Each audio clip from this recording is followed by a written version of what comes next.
In today's video, I'm going to teach you how to get an API key on HubSpot. This process is super easy, and I'll guide you through each step to ensure you can follow along effortlessly. Let's dive in. First, we need to navigate to HubSpot's trial guide. You can do this by opening your preferred web browser and typing in the URL that takes you straight to HubSpot's platform. Once you're there, your journey to retrieving an API key begins. It's all about finding the right options within your HubSpot settings. The next move is to go ahead and click on Settings.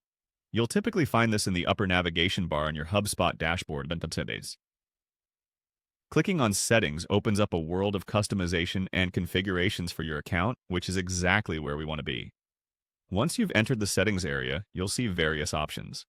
Among these is Integration, which is our next stop. Click on Integration from the list of options.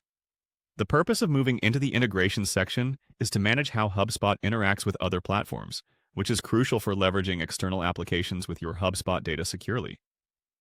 After clicking, you'll be directed to another screen that showcases different functionalities related to application connectivity. Moving forward, locate and click on Private Apps.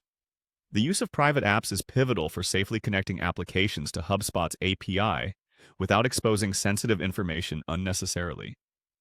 By creating these apps, you are equipping your account with the ability to interface with your data programmatically, opening the door to integrating countless other applications or customized tools. Once you are in the Private Apps section, the final step is to click Create a Private App. This allows you to establish a secure, tailored connection. By setting this up, you'll get what you came for, the API key.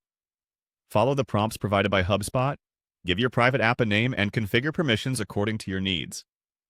After the app is created, the interface will present you with an API key that you can use in your desired application to start managing your data seamlessly. And there you have it. You've successfully navigated the process to obtain your HubSpot API key using private apps. Remember, your API key is sensitive information, so be sure to handle it securely. This straightforward process can greatly enhance how you interact with your data and integrate external applications. I hope this tutorial was helpful and that you now feel equipped to manage your HubSpot API keys with confidence. If you found this guide useful, don't forget to check out our other tutorials for more helpful tips and tricks. Thank you for watching, and I'll see you in the next video.